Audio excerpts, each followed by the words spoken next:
เชียงใหม่มูลนิธิพุทธสมาคมชมรมอนุรักษ์วัฒนธรรมประเพณีท้องถิ่นเชียงใหม่ชมรมลูกเสือชาวบ้านจังหวัดเชียงใหม่ทสปช.อำเภอเมืองเชียงใหม่จัดกิจกรรมประจำปีดำเนินงานโดยคณะกรรมการบริหารงานกลุ่มหนุ่มสาวจังหวัดเชียงใหม่รถด่วนขบวนที่ 8 อังคารที่ 17 กันยายนเคลื่อนไปยังพุทธสถานตำบลช้างคานอำเภอเมืองเชียงใหม่จังหวัดเชียงใหม่ 20 นาฬิกาจัดงานวันกตัญญูดำเนินงานโดยคณะสงฆ์จังหวัดเชียงใหม่องค์กรเครือข่ายชาวพุทธจังหวัดเชียงใหม่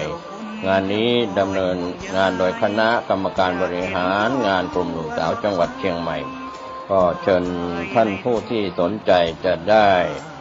เดินทางไปร่วมฟังเทศน์บำเพ็ญกุศลกับรายการรถด่วนขบวนพิเศษทั้ง3 ขบวนตั้งแต่ขบวนที่ 1 จนถึง 13 ได้บุญได้กุศลจากการฟังธรรมบำเพ็ญบุญบารมีในช่วงเทศกาลเข้าพรรษาและออกพรรษาได้บุญโดยทั่วหน้ากันสวัสดีครับ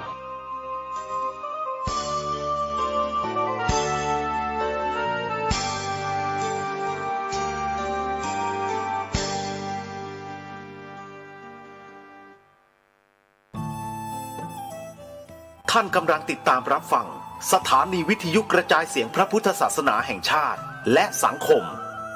คลื่นเพื่อการศึกษาพระพุทธศาสนาและวัฒนธรรมระบบ FM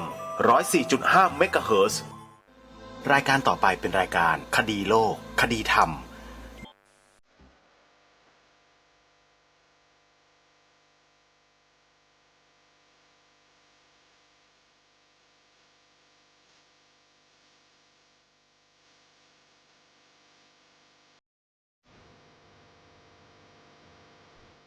ขอกราบถวายความนอบน้อมแด่พระรัตนตรัยถวายความเคารพพระมหาเถระพระเถรานุเถระทุกท่านขอความสุขความเจริญในธรรมจงบังเกิดนี้แด่ท่านสาธุชนที่กำลังติดตามรับฟังรายการจากสถานีวิทยุแห่งนี้ทุกท่านขอนำท่านผู้ฟังเข้าสู่รายการคดีโลกคดีธรรม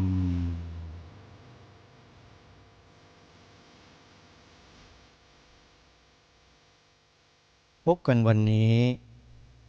วันขึ้น11 ค่ำเดือน 10วันนี้ตรงกับวันศุกร์ที่13 กันยายนพระพุทธศักราช2567รายการคดีโลกคดีธรรมมาพบกับสาธุชนเป็นปกติทุกวันจันทร์ถึงวันศุกร์และวันเสาร์อาทิตย์ทางสถานีวิทยุแห่งนี้ท่านผู้ฟังสามารถใช้โทรศัพท์ระบบ Android ดาวน์โหลดแอปพลิเคชันวิทยุพุทธศาสนาทั่วไทยเพื่อติดตามรับฟังรายการธรรมะสาระที่ดีๆจากสถานีวิทยุพระพุทธศาสนาแห่งชาติคลื่นต่างๆได้ถึง47 สถานีทั่วประเทศไทยแอปพลิเคชันนี้รวมสถานีวิทยุเหล่านั้นไว้ให้สาธุชนเลือกรับฟังกันได้ตลอด24 ชั่วโมงขอเรียนเชิญเจริญพรสาธุชนช่วยกันบอกต่อให้พี่น้องชาวไทยชาวพุทธของเราได้ศึกษาเรียนรู้ธรรมะผ่านสถานีวิทยุต่างๆโดยการดาวน์โหลดแอปพลิเคชันนี้ไว้ในโทรศัพท์มือถือแล้วติดตามรับฟังได้อย่างสะดวกขออนุโมทนาบุญทุกท่านในกิจกรรมธรรมสัญจรที่จังหวัด101ยังคงเหลืออีก2 ครั้งที่ยังรอสาธุชนไปร่วมนั่นก็คือวันที่25 กันยายนไปพบกันที่วัดศรีมงคลบ้านโป่งตำบลบุ่งเลิศอำเภอเมยวดี จังหวัด101และวันที่10ตุลาคมพบกันที่วัดหนองโมงบูรพารามตำบลรอบเมืองอำเภอหนองพอกจังหวัด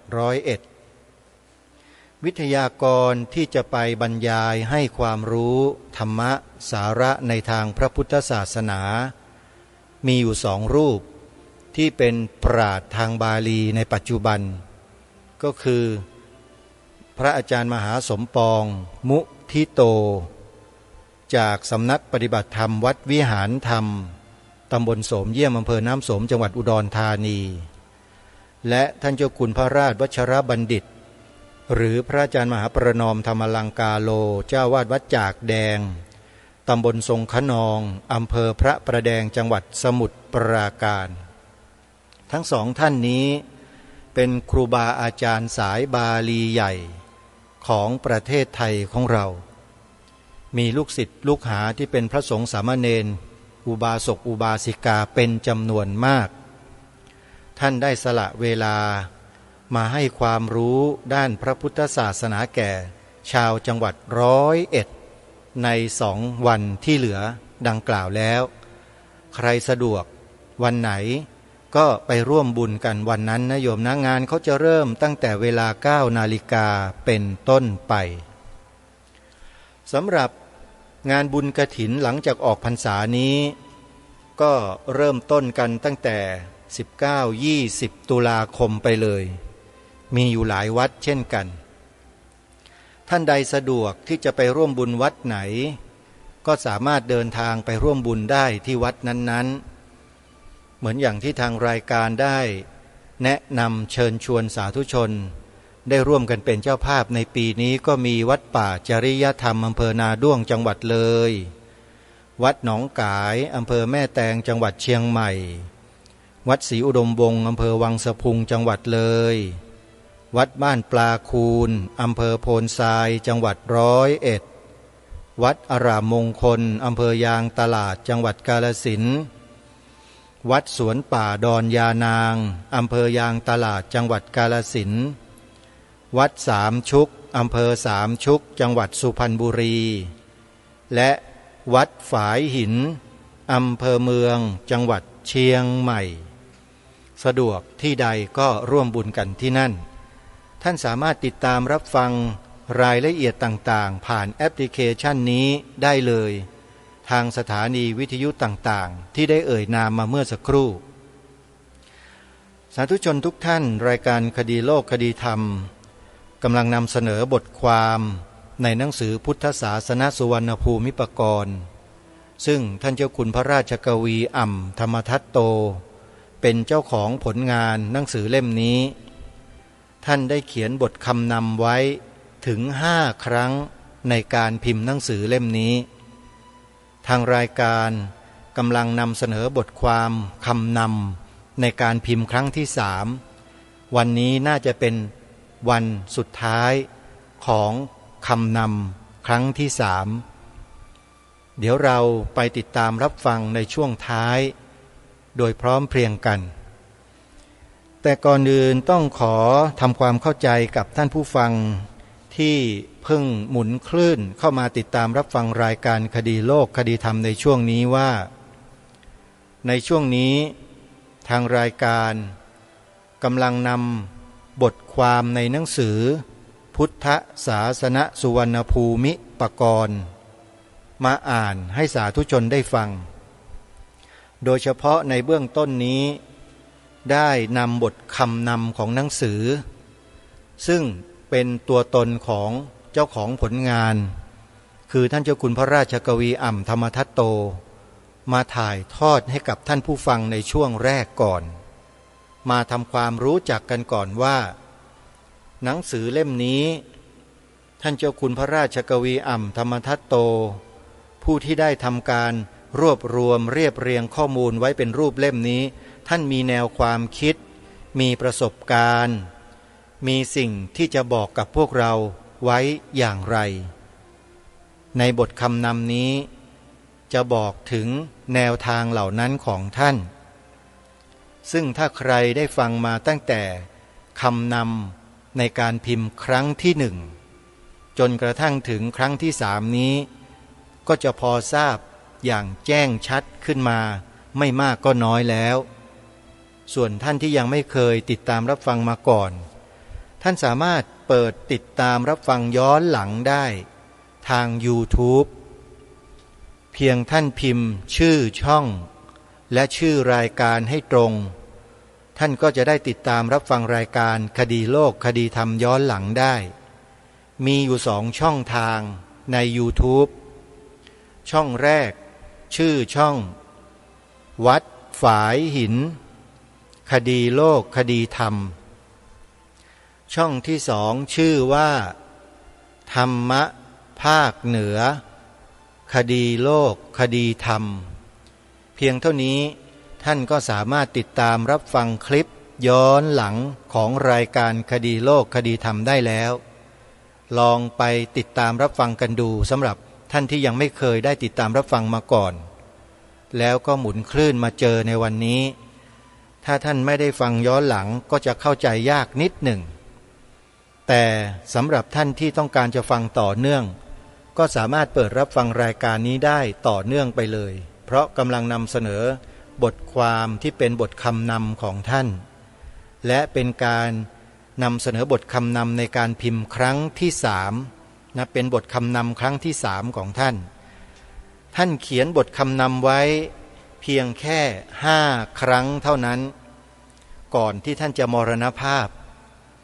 ครั้งสุดท้ายนั้นท่านจัดพิมพ์ในครั้งที่6แล้วท่านก็เขียนบทคำนำไว้ในแต่ละครั้งนั้นก็จะมีข้อแตกต่างกันออกไปมีรายละเอียดบางอย่างที่ท่านนำมาเปิดเผยซึ่งไม่เคยเปิดเผยมาในครั้งก่อนๆพอถึงการพิมพ์ครั้งที่3ครั้งที่4ครั้งที่5ครั้งที่6ท่านก็จะแย้มสิ่งต่างๆเหล่านั้นที่ท่านปกปิดไว้มาให้เราได้รับทราบกันและอีก2 ครั้ง3 ครั้งที่เหลือนี้ถ้าเราตั้งใจฟังติดตามรับฟังกันไปเราก็น่าจะทราบอะไรได้มากกว่าทั้ง3 ครั้งนี้แน่นอนเดี๋ยวเราไปติดตามรับฟังบทคำนำที่เหลือในการพิมพ์ครั้งที่3ของท่านกันให้จบแล้วก็มาสรุปความในตอนท้ายกันต่อไปในวรรคที่เหลืออยู่นะเป็นวรรคช่วงที่ท่านได้กล่าวถึงนะคนไทยแต่ไม่ยอมรับความเป็นไทยไม่ยกย่องความเป็นไทยแล้วก็ไปอวยแขกฝรั่งจีนคือไปยกให้เขาหมดการยกให้เขาหมดในที่นี้ก็หมายความว่าคือเป็นการไปยกเอาตัวตนของตนเองเนี่ยไปฝากไว้กับชาติอื่นแล้วก็อ้างว่าชาติอื่นนั้นเป็นเจ้าของวัฒนธรรมจารีตประเพณีแล้วก็มองว่าประเทศไทยเรานั้นไปนำแบบไปนำอย่างของเขามาอะไรอย่างเนี้ยท่านเจ้าคุณก็ท้วงติงบอกว่าไม่ใช่นักอะไรก็แล้วแต่ในสมัยนั้นเนี่ยท่านจะใช้คำว่าซุกแขกแทรกจีนท่านว่าอย่างนี้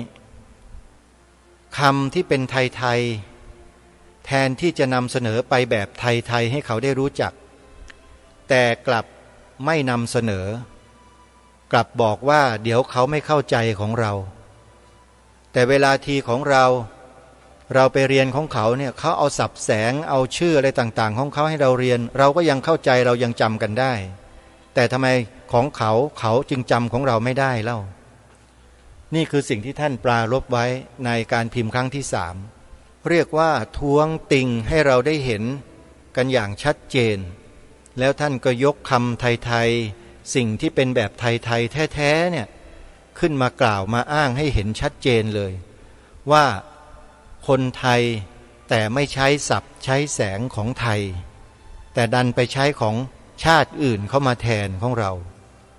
อันนี้คือความสูญเสียทางด้านความเป็น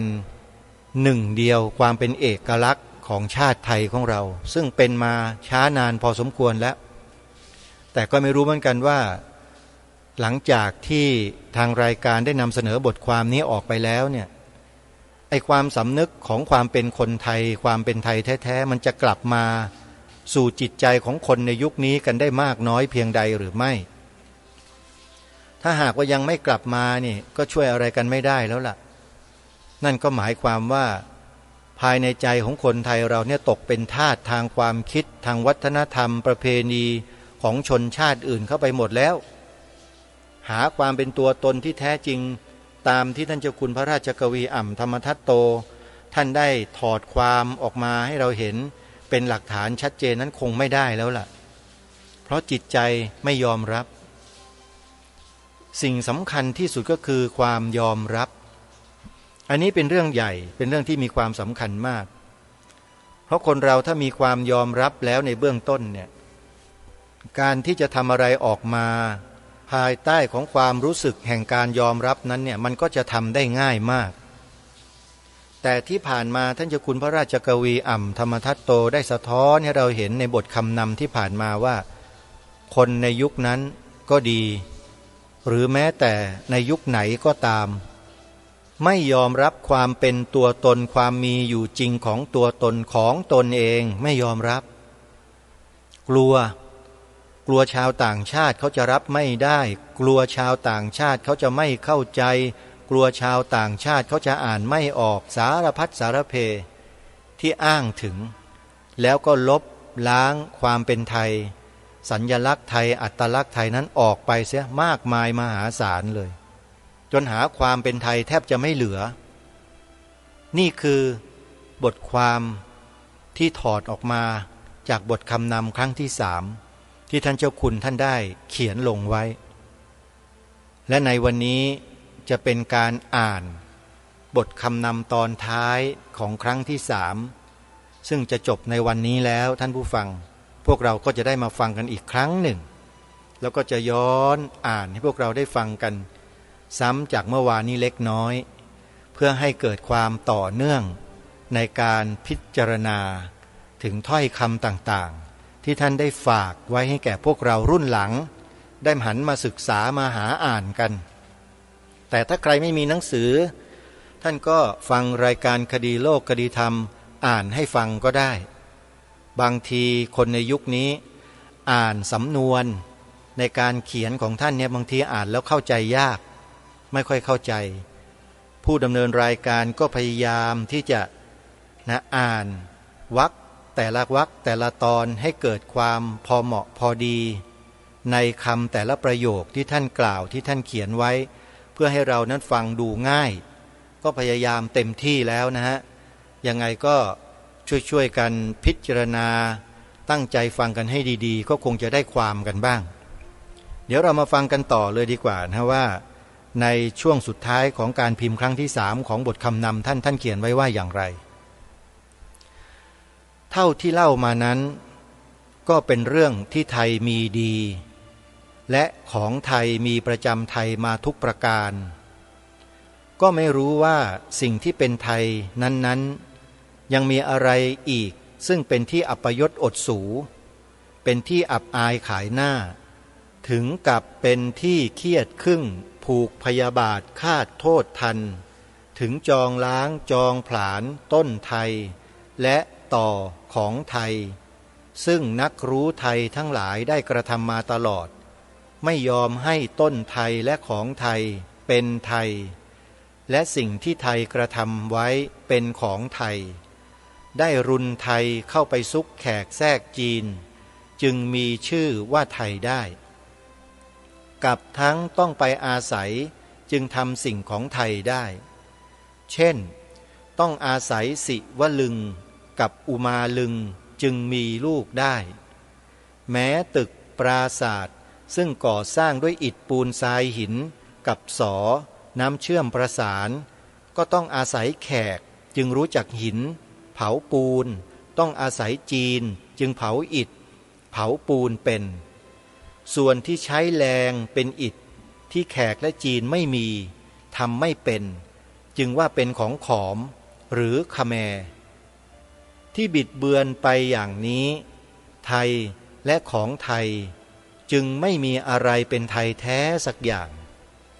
แม้เรื่องไทยอันเป็นชาติไทยศาสนาไทยกษัตริย์ไทยและสิ่งของที่เป็นไทยแท้ๆซึ่งเป็นสิ่งที่คนเขียนให้เป็นประวัติเป็นเอกสารทั้งคนที่ทำและหลักฐานที่อ้างก็ไม่ใช่คนไทยกับไม่ใช่สิ่งของไทยได้ไปลอกเอาที่ทำไว้เกือบจะทุกอย่างเช่นนี้ผู้รู้ที่ขึ้นไปเป็นคณะกรรมการกระทำครั้นเห็นรายชื่อและสืบดูแล้วจะเห็นว่าไม่ใช่ไทยจึงไม่เป็นไทยกับไม่ได้เรียนรู้เรื่องไทยจึงสร้างเรื่องขึ้นชนิดที่ไม่ใช่ไทยมีแต่ผู้อื่นทำให้ทั้งนั้นพระพุทธศักราช 2518 นงบุญยเกตไปอยู่นิวยอร์กได้สถาปัตยกรรมศาสตร์โทหรือเอกจำไม่ได้เข้าสมาคมสถาปัตยกรรมโลกได้กลับมาไทยได้มาขอเรื่องไทยพร้อมกับเล่าบอกว่ามหาวิทยาลัยส่งให้มาหาเรื่องไทยที่แท้ไม่ใช่ที่นักประวัติศาสตร์เขียนไว้เพราะเหตุว่าพวกศาสตราจารย์อาจารย์และนักประวัติศาสตร์ได้ลอกและเขียนโกหกไว้ตลอดจึงต้องส่งนักศึกษาค้นคว้ามาหาของที่เป็นไทยจริงๆแม้ก่อนหน้านี้ประมาณปีพระพุทธศักราช 2506-2507 ก็มีคณะศาสตราจารย์ครูอาจารย์อเมริกาใต้ได้ส่งหนังสือมาขอเรื่องไทยโดยกล่าวว่าจะค้นคว้าเรื่องไทยใหม่ทั้งนี้เป็นหลักฐานอยู่แล้วไทยยังมีสิ่งที่ยืนยันเป็นไทยอยู่อีกคือคำไทยหรือภาษาไทยและลายสือไทยหรือหนังสือไทยสำหรับคำไทยนั้นมีหลักยืนยันอยู่ก็คือระเบียบเรียงคำเช่นเรียงคำนามไว้หน้าเรียงคำคุณไว้หลังเช่น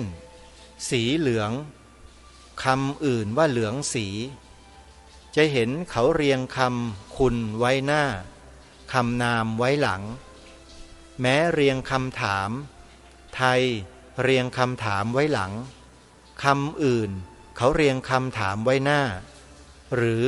ขึ้นคำถามก่อนไทยว่าไปไหนทำอะไรคำอื่นว่าที่ไหนไปอะไรทำอะไรเป็นคำไทยว่าสีเหลืองทำอะไรไปไหนมคตว่าปิตังวันนังปีตะเหลืองวันนะสีเหลืองสีอังกฤษว่า yellow color yellow เหลือง color สีเหลืองสีกิงกุหิงอังกฤษว่า watch wear สำนวนอย่างนี้คำไทยมีอยู่แต่ไม่ใช้ถ้าใครใช้จะถูกหัวเราะอีกทำนองหนึ่งคือคำเท่ากันต่างแต่เป็นสูงต่ำสั้นยาวกล้ำประสมซึ่งมีความหมายรู้ในคำต่างกันทุกเสียงเช่นเสือเสือเสื้อหลอหล่อลอล่อล้อชัยชัยชายเอ็นเอ็นและแลใครใครใครไส้เดือนเป็นไส้เดือนโพทะเลเป็นโพทะเลที่เป็นเสียงเดียวกันแต่ต่างความหมายก็คือซองซ่องสองสองส่องซ่องผันพันฝันฟันเหเฮและเห็นและรู้ความหมายต่างกันเช่นนี้ที่ฝรั่งเขาคำนวณคำไทยชนิดไม่รู้คำไทยได้คำนวณคำไทยแท้ไว้ว่า มีเพียง150 คำเท่านั้นโดยเขาคิดคำนวณตามตัวหนังสือและสระเรียงบ่งนั้นได้เพียง150 คำจึงไม่ได้คำนวณเสียงสั้นยาวสูงต่ำจึงเห็นได้ชัดว่าไม่รู้แต่ก็ได้บอกให้รู้ว่าโกหกไว้นานมาแล้วสำหรับสื่อไทยหรือหนังสือไทยยิ่งยืนยันหลักฐานว่าของไทยเด่นชัดทุกตัวและทุกกระบวนความเช่นรูปและชื่อกับทั้งความหมายพร้อมกับทำนองใช้ได้เต็มคำไทยกระทั่งเกินคือเหลือใช้เช่นตัวกอก็เอาเสียงและความหมายว่ากอขึ้นเป็นลายเส้นรูปกอจากชื่อกอไผ่ขอก็เอาจากคำกล่าวชื่อขอชักขอเกี่ยวเอาขึ้นเป็นตัวตั้งเรียกชื่อว่าตัวเมืองอย่างเดียวเป็นเสียงเดียวซึ่งไม่พอคำไทยจึงคิดสร้างลายตัวให้ผิดจากตัวตั้งนั้นสร้างขึ้นเป็นพิเศษเช่นสระอะสระอาสระอิสระอีสระอุสระอูเข้าเรียงทั้งหน้าหลังบนล่างเช่นกอใส่สระอะก็เป็นกะจึงเรียกลายตัวนี้ว่าตัวบ้านและเรียกชื่อว่าไม้และใช้ไม้เหล่านี้ประกอบควบเข้าทำให้มีเสียงกล่าวความหมายต่างกันเป็นเสียงสูงต่ำสั้นยาวเบาหนักกดก้องเช่นกอก่อก็และแลเอ็นเอ็นซองสองขวัญฝันฟันหนองหน่องนองน่องน้องเหมาเฮมาขอเสียงเบาถ้าหนักก็ใส่ขยักเพื่อให้หนักจึงเป็นขอเช่น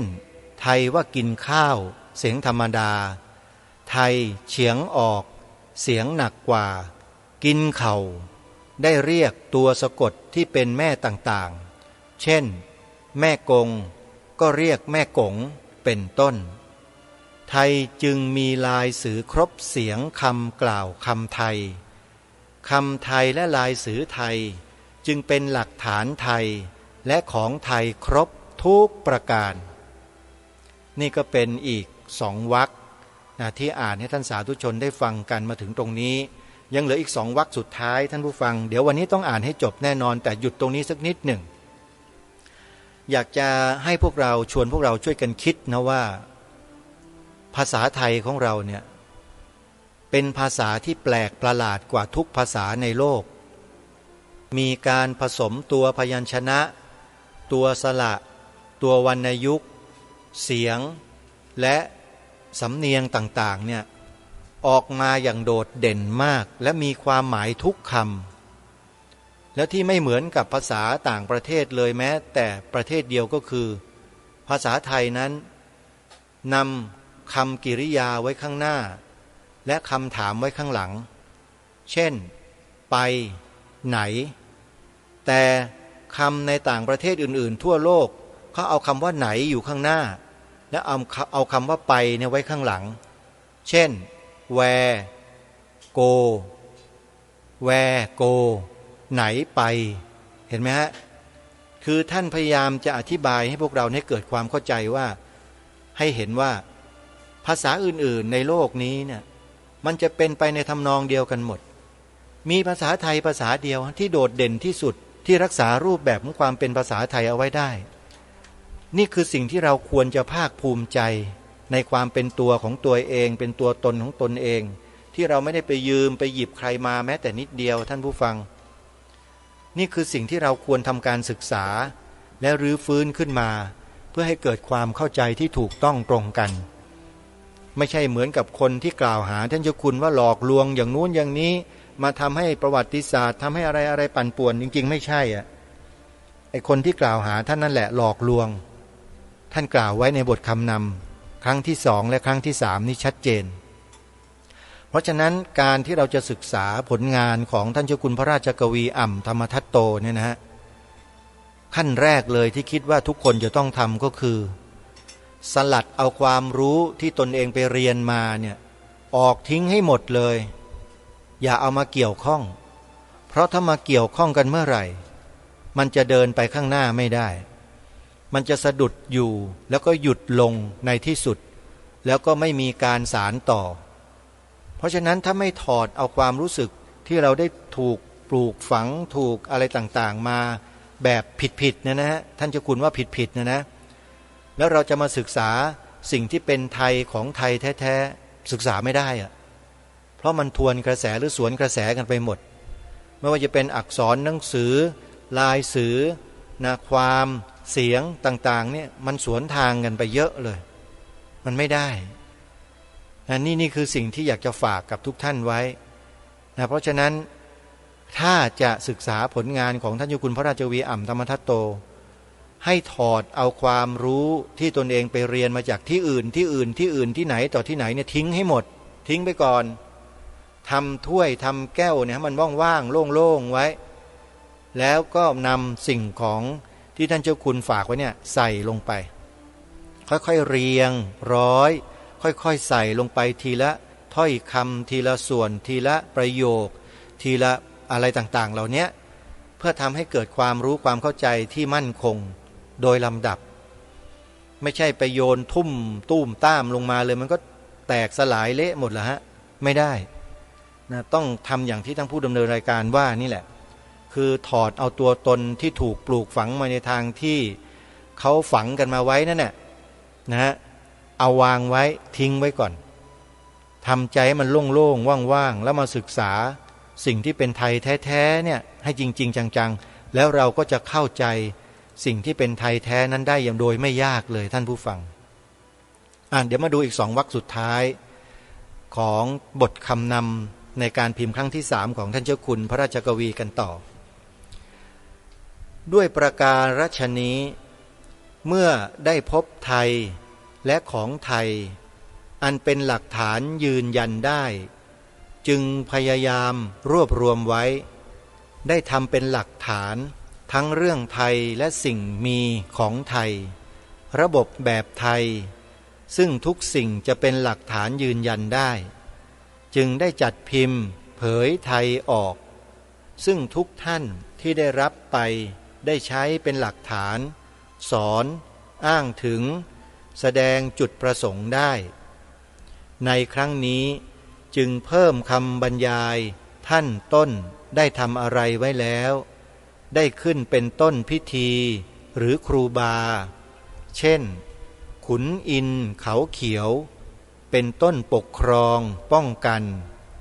แม่นางกวักเป็นต้นเงินทองลาภผลจึงมีการเรียกให้ช่วยขุนโลลายเป็นต้นสร้างเรือนจึงมีเล่นเครื่องสายนางโหมาดีเป็นต้นแม่เรือนเวลายกเสาและเคลื่อนขบวนจึงมีการโห่แห่กับทั้งได้ใส่ลายสือต่างๆทั้งได้พบลายสือไทยณเมืองจีนจึงได้เพิ่มเข้าเป็นหลักฐานได้เพิ่มเงินที่พบใหม่ได้ครบมาตราที่ทำเนียบไทยได้ระบุไว้กับทั้งได้เพิ่มพระราชพงศาวดารกรุงสุโขทัยซึ่งแต่ละล้วนเป็นหลักฐานได้เพื่อรู้ไทยได้สะดวกดีตลอดนี่ก็เป็นอีกวรรคหนึ่งก่อนที่จะจบวรรคสุดท้ายนะฮะทีนี้มาดูวรรคสุดท้ายกันท่านได้สรุปอย่างนี้ว่าในการพิมพ์ครั้งนี้ได้อาศัยทุนที่หลายท่านมีพระพิรมสิริจันโทเป็นต้นได้ช่วยจัดทุนค่าพิมพ์และได้คุณทั้งหลายช่วยหาหนังสือต่างประเทศมาให้คุณวิเชียรกับสุระช่วยถ่ายรูปให้ทั้งสุระได้ช่วยตระเวนถ่ายรูปต่างๆมาและช่วยจัดตัวพิมพ์รูป เข้าหน้าให้ตลอดนับได้ว่าต่างได้ช่วยกันให้เรื่องไทยและของไทยได้เข้ารูปเป็นแบบฉบับได้จึงขอขอบคุณธรรมนี้และขอจารึกส่วนผลพิเศษเท่าที่ได้ร่วมกันกระทำไทยและสิ่งของไทยให้กลับเป็นไทยตามเดิมไว้ด้วยและเรื่องไทยนี้ได้สำเร็จด้วยฝีมือและความรู้ของไทยได้ออกมาปรากฏแก่ไทยด้วยกันไทยได้ขึ้นเป็นหลักสามคือชาติไทยศาสนาไทยพระมหากษัตริย์ไทยไทยชัดเจนเป็นหลักที่สี่ยืนยันอยู่ได้ทั้งสี่ทิศจึงได้เป็นของไทยมานานแล้วทั้งยังได้ชื่อว่าไทยได้รักษาคุ้มครองดำรงจันโลงของไทยไว้ตลอดกาลถึงปัจจุบันนี้คงมีตลอดไปในอนาคตอันเป็นนิรันดรกาลอีกด้วยลงชื่อธรรมทัตโตวงเล็บพระราชกวีอ่ำธรรมทัตโตวัดโสมนัสวิหารกทม.จุดวันที่29 มกราคม 2523นี่คือตัวอักษรที่ท่านเขียนไว้ท่านผู้ฟังทั้งหลายก็เป็นอันว่าบทคำนำในการพิมพ์ครั้งที่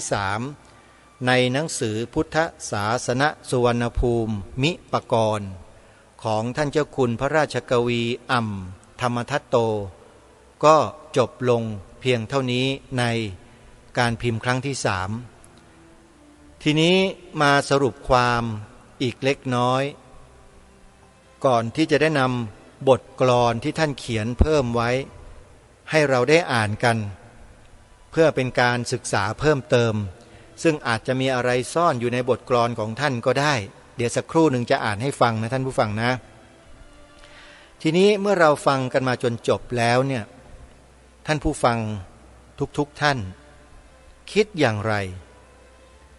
อันนี้คือสิ่งที่ทางรายการตั้งคำถามพวกเราท่านทั้งหลายโดยเฉพาะ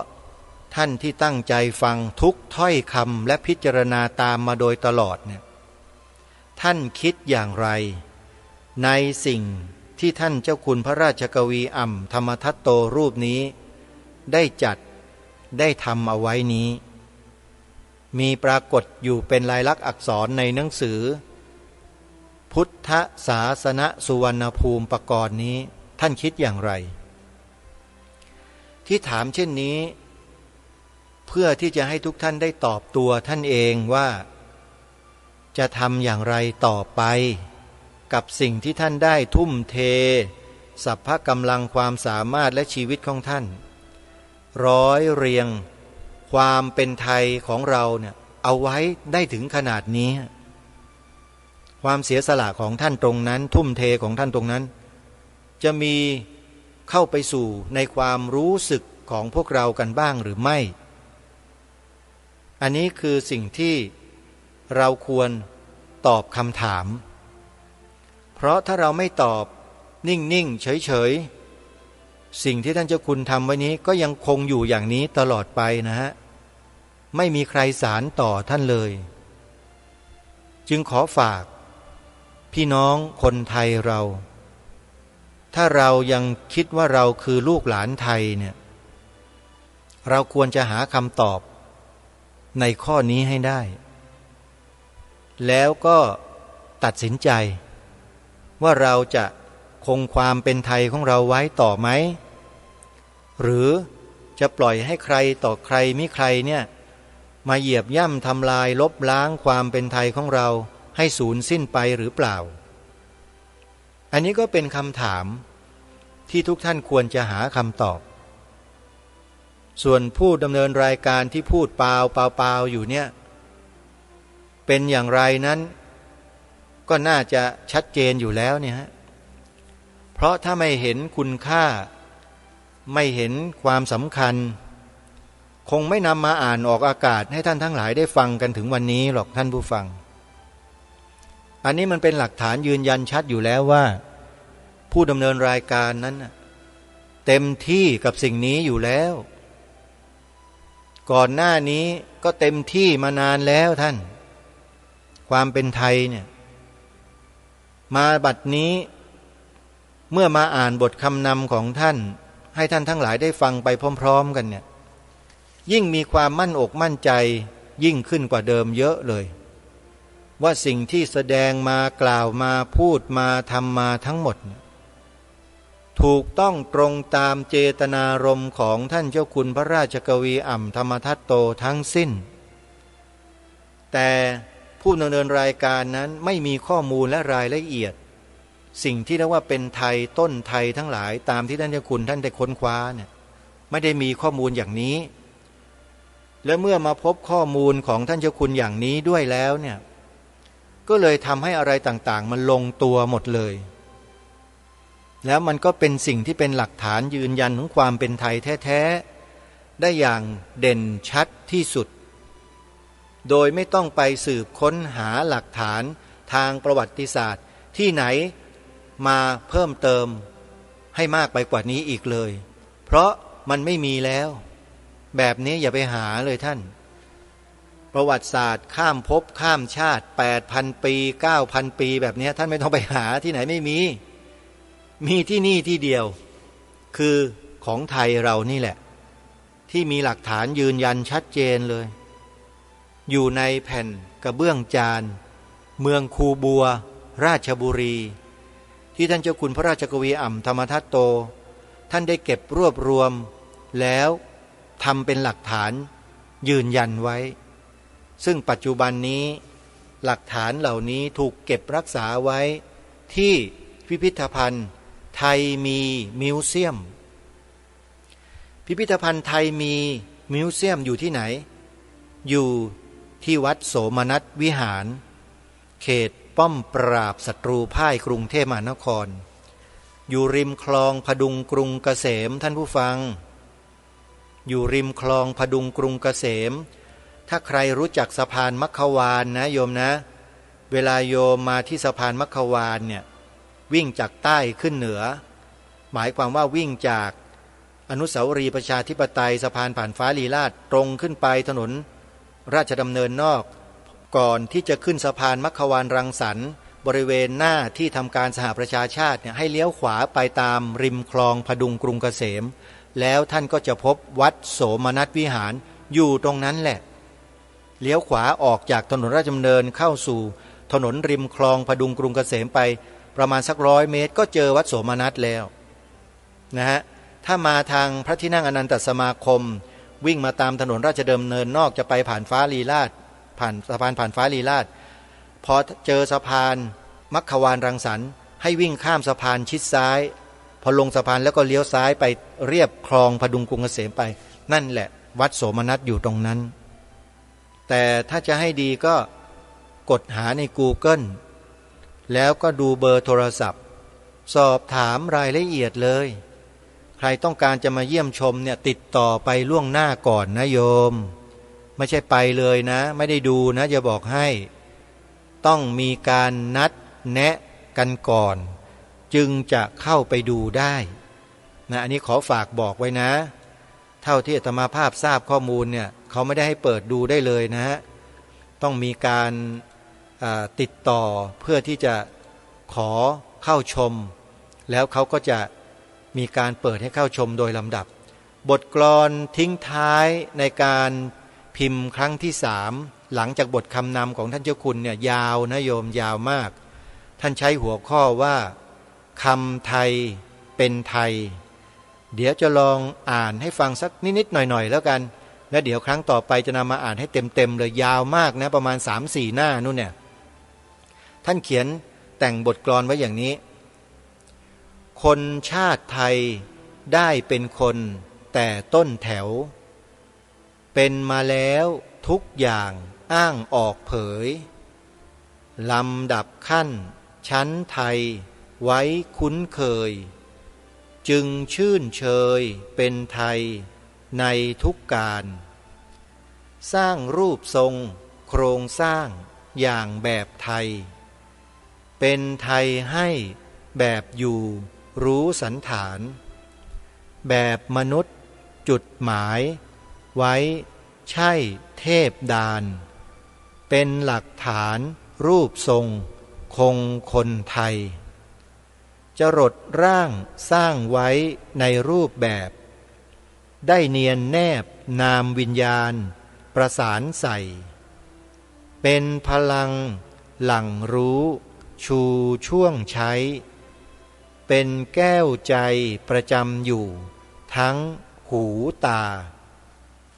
นี่เป็นบทกลอนที่ท่านสรุปถ้าใครเป็นนักฟังบทกลอนก็จะฟังแล้วเข้าใจแล้วก็พิจารณาตามได้นะโยมนะเดี๋ยววันพรุ่งนี้นะวันพรุ่งนี้ถ้าไม่ติดขัดอะไรก็จะอ่านให้ฟังไปจนกระทั่งจบมีอยู่ประมาณ3หน้ากระดาษยาวๆเลยนะคิดว่าน่าจะเป็นที่พอใจของท่านผู้ฟังนะถ้าได้ฟังบทกลอนที่ท่านสรุปความไว้ตรงนี้เดี๋ยวเรามาฟังกันในวันต่อไปก็แล้วกันวันนี้เวลาของรายการหมดแล้วท่านผู้ฟัง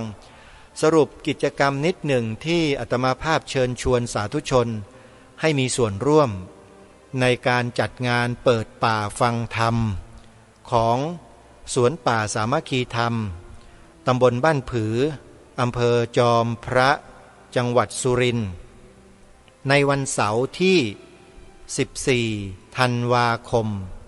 ศกนี้ณสวนป่าสามัคคีธรรมดังกล่าวจะนิมนต์ครูบาอาจารย์พระเถรานุเถระ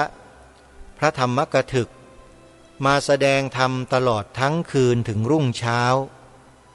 ใครที่มีความใคร่จะฟังธรรม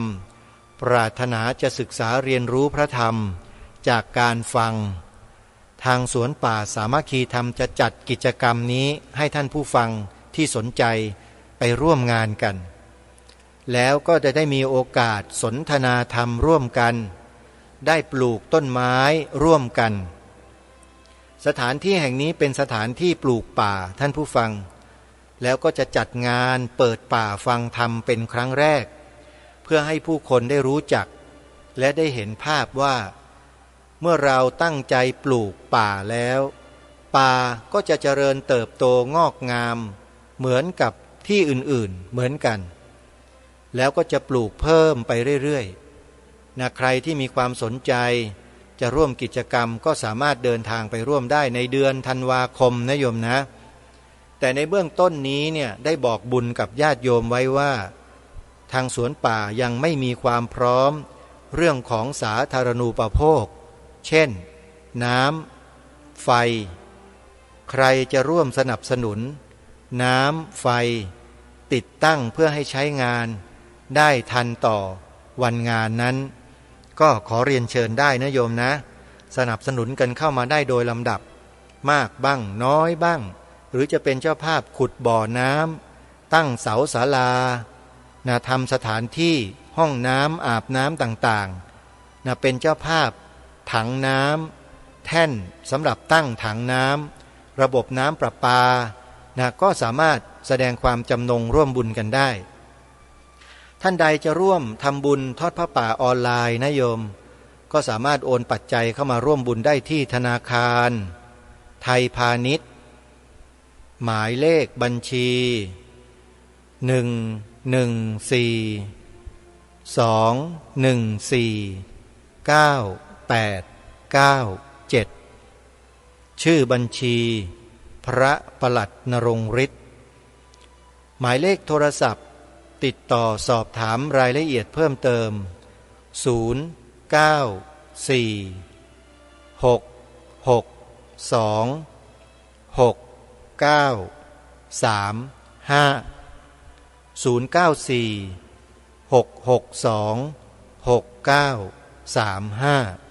ขออนุโมทนาบุญทุกท่านวันนี้เวลาของรายการหมดแล้วท่านผู้ฟังต้องขอสมมุติยุติไว้แต่เพียงเท่านี้พบกับรายการได้ใหม่ในวันต่อไปขอความสุขความสวัสดีในธรรมแห่งองค์สมเด็จพระบรมศาสดาสัมมาสัมพุทธเจ้าจงปรากฏเกิดมีขึ้นในจิตใจของท่านผู้ฟังทุกท่านทุกคนเทินขอเจริญพร